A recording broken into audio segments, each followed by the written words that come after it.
Aujourd'hui, on va vous parler de trouver et de retenir la perle rare, donc des bonnes stratégies d'acquisition des talents à adopter. Et pour ce faire, donc j'ai le plaisir d'être avec Joël. Joël, qui est consultant de projet. Joël, je te laisse te présenter. Absolument. Merci Flora. Effectivement, nous sommes très heureux de pouvoir partager avec vous, en fait, pas nos recommandations, mais en fait nos pensées sur les enjeux aujourd'hui du recrutement. Et puis, juste pour me présenter brièvement, en fait, je suis consultante de projet senior chez Cégide depuis déjà 5 ans.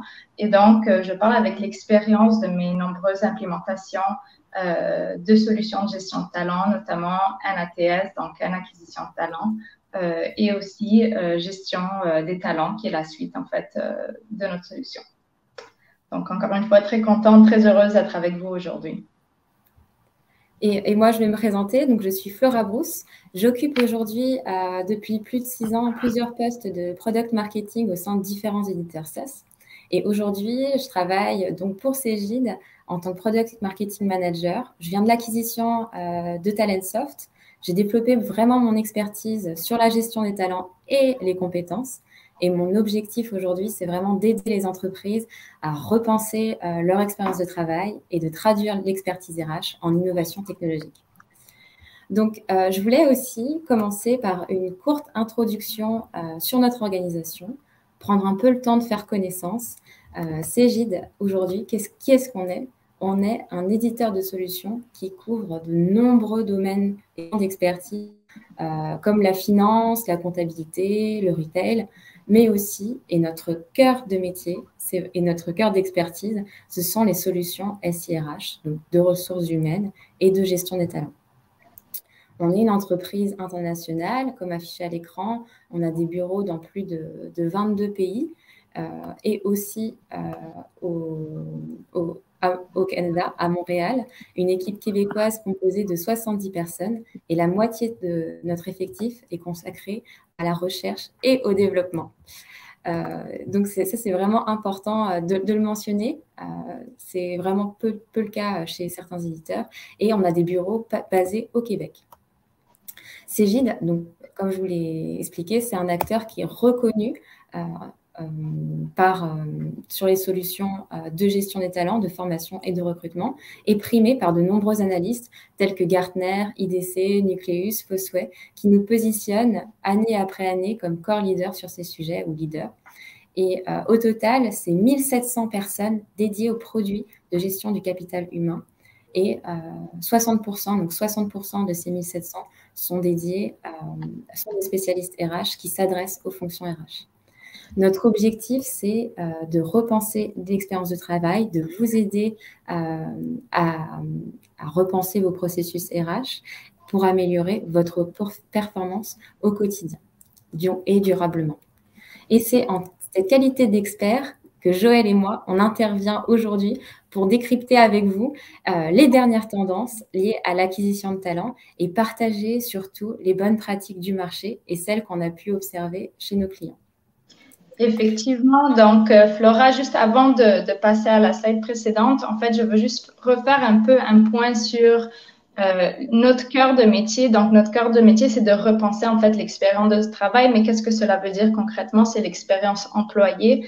C'est un terme, effectivement, que sûrement nombreux d'entre vous ont commencé à entendre durant les dernières années parce que c'est un enjeu qui était déjà présent depuis un moment, mais qui s'est agrandi avec de nombreux facteurs socio-économique. Et donc, la stratégie de l'expérience employée est vraiment devenue au cœur de la stratégie de nombreuses entreprises et avec raison, en fait. Ce qui m'amène un peu à expliquer le contexte socio-économique. Donc, si on peut passer à la slide prochaine, pardon. Donc, en bon français, en fait, comme vous avez pu le constater, avec la COVID, on a commencé à entendre le nom de la grande résignation. Effectivement, cette grande résignation était déjà débutée, c'était pas un mouvement nouveau, sauf que avec la COVID, elle a accéléré en fait ces grandes démissions, ces démissions où les gens ont remis en question leur travail, leur vie de tous les jours. Beaucoup de personnes occupaient, par exemple, plusieurs emplois, donc plusieurs emplois à temps partiel, et ont décidé de réduire le nombre d'emplois qu'ils occupaient, ce qui a commencé à créer des trous. On a vu aussi un changement, un interchangement d'industrie. Donc, beaucoup d'industries ont subi, en fait, les dommages de ces décisions versus d'autres industries où il y avait justement de la candidature et de la demande.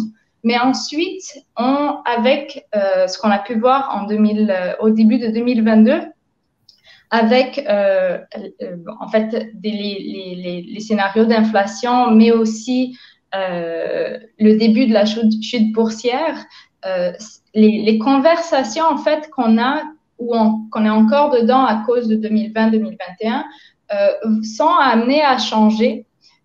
Donc, il y a un changement, on est en transfert de changement. Donc, on est toujours dans un enjeu de recrutement, mais il y a aussi de nouveaux facteurs qui vont venir un peu modifier tout ça. Donc là, on parle d'un gel à cause de la chute boursière, on parle d'un gel de fonds d'investissement.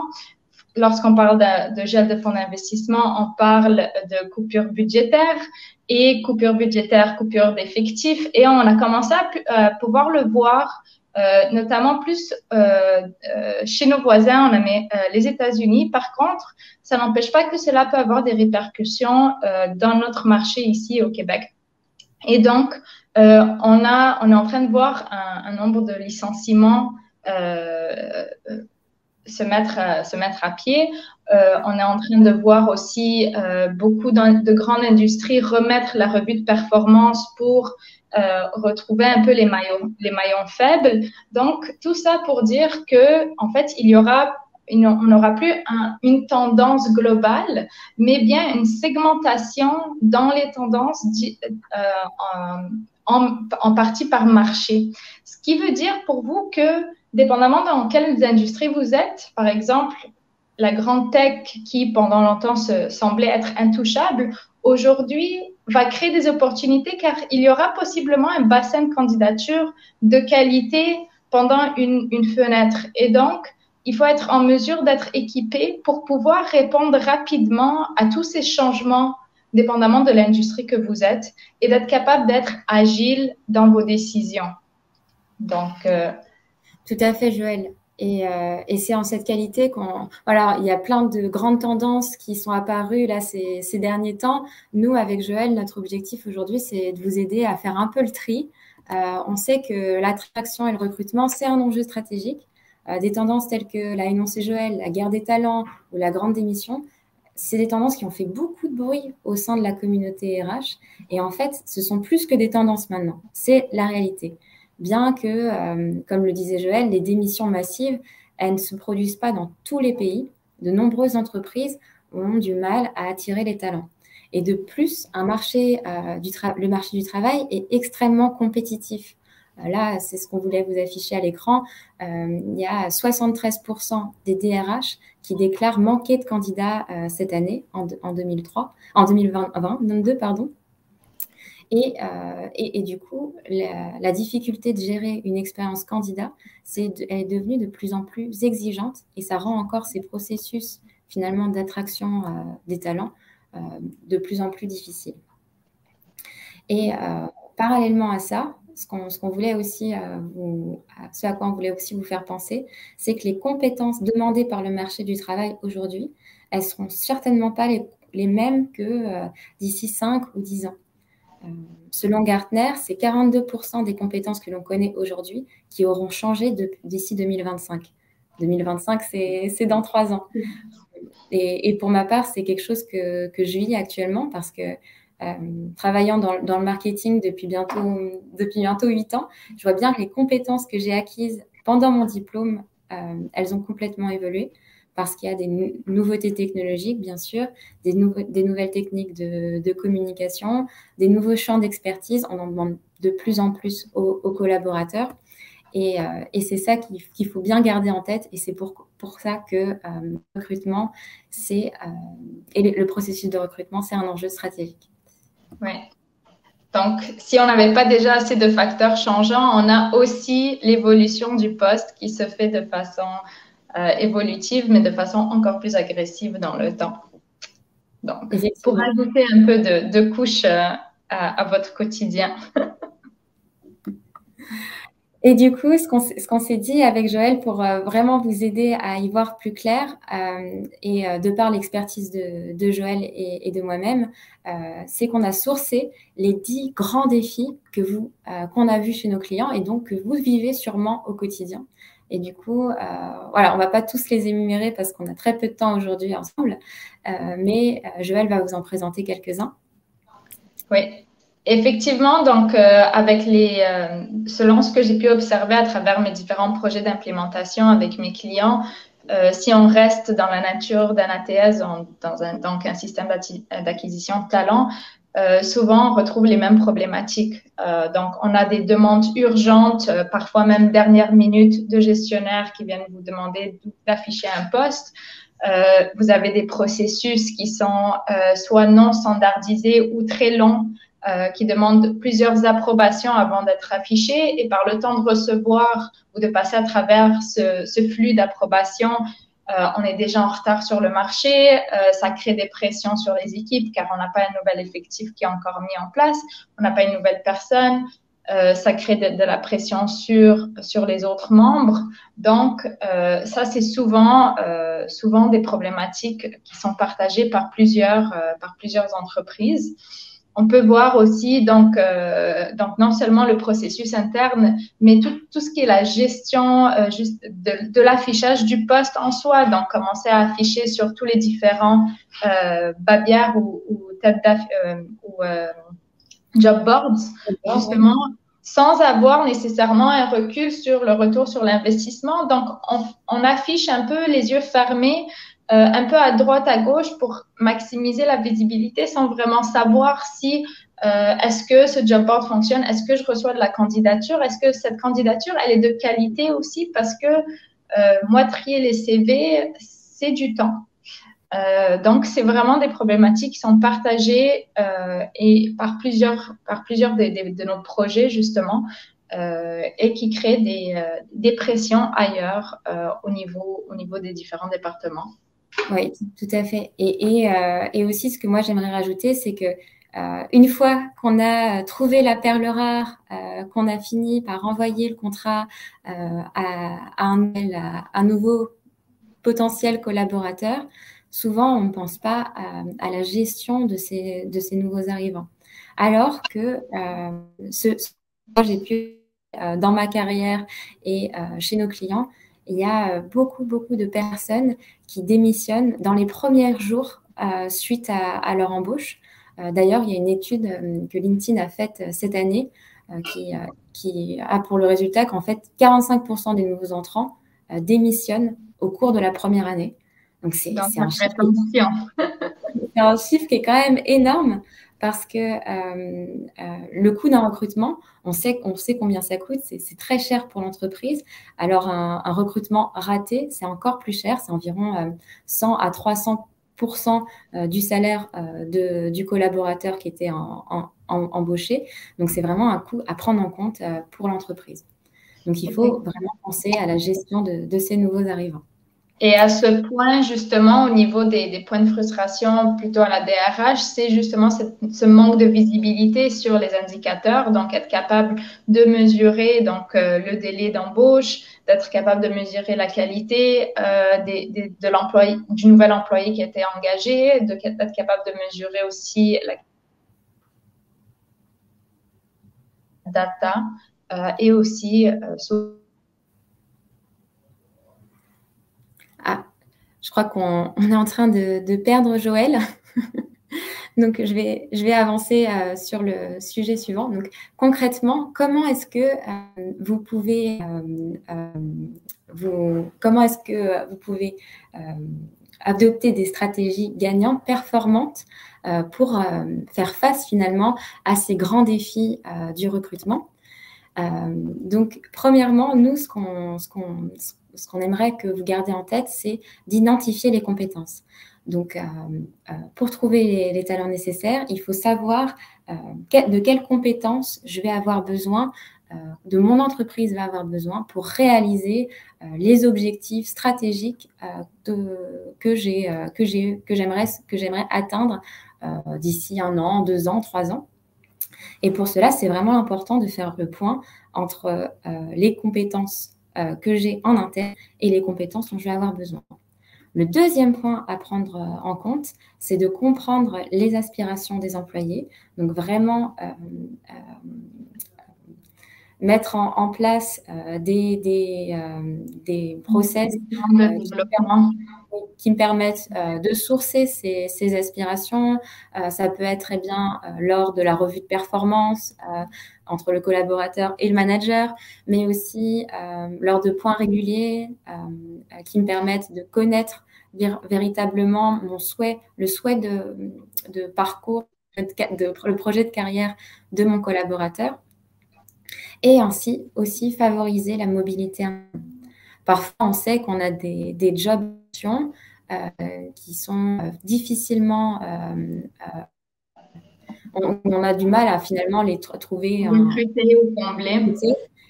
Et parfois, en fait, il suffirait de proposer le job à quelqu'un qui est déjà en poste ou le poste, finalement, on a moins de difficultés pour recruter dans ce rôle-là. Donc, il y a toutes ces choses, tous ces petits leviers à mettre en place qui pourraient déjà des bonnes pratiques que vous pouvez adopter assez facilement. Ensuite, ce qu'on a fait avec Joël, on a essayé de faire ce petit exercice d'un top 9 de conseils pour trouver la perle rare. Alors là, encore, on va être un peu prise par le temps et du coup, on a décidé de prendre le conseil qui nous tenait le plus à cœur chacune. Donc Joël, je te laisse partager. Merci. Donc moi, je suis une très grande partisane de la créativité à plusieurs niveaux, que ce soit de façon professionnelle ou dans ma vie personnelle. Mais le mot créativité, pour moi, c'est le mot d'or. Donc, d'être créatif en fait dans ces méthodes et de ne pas rester coincé dans des processus qui peut-être jadis fonctionnaient mais qui ne fonctionnent plus aujourd'hui dans le contexte d'aujourd'hui. Donc, de casser et de revoir un peu tous ces processus mis en place et de trouver des nouvelles idées pour engager les employés qui sont chez vous déjà aujourd'hui. Parce qu'en fait, pour nous, les employés que vous avez connaissent déjà, par exemple, votre entreprise, connaissent vos produits, connaissent vos process, connaissent les gens, il y a déjà une culture, mais ensuite, peut-être qu'il manque un peu de compétences spécifiques pour arriver vers un autre poste. Et donc, de créer en fait des initiatives comme par exemple des projets en périphérie qui permettraient à des employés d'être assignés à des projets pour pouvoir développer certaines compétences afin de les aboutir, de les amener à combler des postes que vous savez déjà qui auront un besoin d'être comblés ou de préparer en amont un peu comme ce plan de succession, mais pas seulement sur des postes critiques, mais un peu ouvrir cette stratégie de plan de succession, mais sur presque tous les postes. Donc, commencez à préparer votre effectif sur certaines compétences, leur donner la formation nécessaire pour les amener à un potentiel qui pourrait combler, et ensuite mettre des initiatives de mentorat à l'interne de l'entreprise. Donc, en mettant, par exemple, ces différents projets ou piliers ou initiatives, cela permet de, garder la rétention, d'émoustiller, je ne sais pas si c'est un mot, mais de garder le collaborateur ou l'employé sur... motivé, engagé, voilà. Donc, rester créatif dans sa façon et ne pas rester coincé. Donc, ça, c'est vraiment mon coup de cœur aujourd'hui. Moi, ce que je voulais vous partager, c'était de miser sur la cooptation. En fin de compte, c'est une stratégie parfois qui est un peu peut-être old school et à laquelle on ne pense pas assez souvent. Mais vos collaborateurs, ça va être les meilleurs ambassadeurs de votre entreprise, de votre marque employeur. Et c'est aussi une solution qui est assez économique parce qu'elle permet de réduire les coûts de recrutement, que ce soit les coûts de recrutement internes parce que on va éviter de faire la présélection des CV dont parlait Joël, qui peut être un peu fastidieuse, de communiquer avec les candidats, d'avoir une agence spécialisée, de sourcer les candidats. Ça va aussi réduire les coûts de recrutement externe. Donc, il n'y aura pas d'abonnement à des sites de multidiffusion ou, par exemple, des campagnes sur les réseaux sociaux ou du matériel promotionnel à fournir. Donc, tous ces coûts de recrutement, ils vont être réduits et évités par la cooptation. Mais aussi, la cooptation, et c'est quelque chose auquel on ne pense pas, c'est que ça permet la rétention prolongée des employés cooptés. Il y a une étude qui montre que le taux de rétention est de 42% en moyenne des employés cooptés versus 22% en utilisant les sites emploi seulement. Et les employés cooptés déclarent être plus heureux dans leur travail et plus productifs. Tout ça parce que, en fait, ça utilise un effet de levier. Les employés cooptés, ils vont avoir plus facilement, plus de facilité à aller parler à la personne qui les a cooptés si jamais ils ont un problème parce qu'ils ne trouvent pas le bon processus dans l'entreprise, s'ils n'arrivent pas à trouver le bon interlocuteur. Donc, c'est aussi une stratégie qui permet d'améliorer son taux de rétention et d'améliorer la productivité du nouvel arrivant. Alors, j'ai parlé de réduction de coûts de recrutement interne et externe, mais au global, ça réduit le coût de recrutement global parce qu'il y a un temps de recrutement qui va être aussi, lui, réduit, donc de 29 jours vs 45 jours en moyenne si on utilise des moyens un peu plus traditionnels. Donc ça, c'était pour nos conseils privilégiés. Joël, est-ce que tu as envie de rajouter quelque chose, un mot?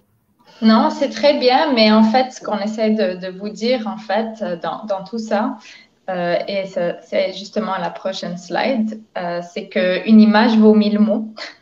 Donc, parfois, on pense que une stratégie de recrutement, on reste dans une stratégie de recrutement externe, mais dans le fond, il y a tout un travail de fond qui doit être mis en place, qui doit être fait, revisiter donc nos processus, mais revisiter la mobilité interne de façon peut-être moins traditionnelle, comme je l'expliquais tout à l'heure, donc avec des projets des projets avec des initiatives de mentorat, avec des projets en périphérie pour faire le développement de compétences, avec de la formation et vraiment revisiter en fait les effectifs qu'on a aujourd'hui qui ont sûrement un potentiel caché que parfois on n'est pas toujours au courant et donc de mettre la lumière là-dessus pour pouvoir les amener sur des nouveaux postes, puis ensuite faire une stratégie de recrutement vers l'externe pour des postes qui sont possiblement plus faciles à combler ou qui demandent des qualifications moins spécifiques, par exemple.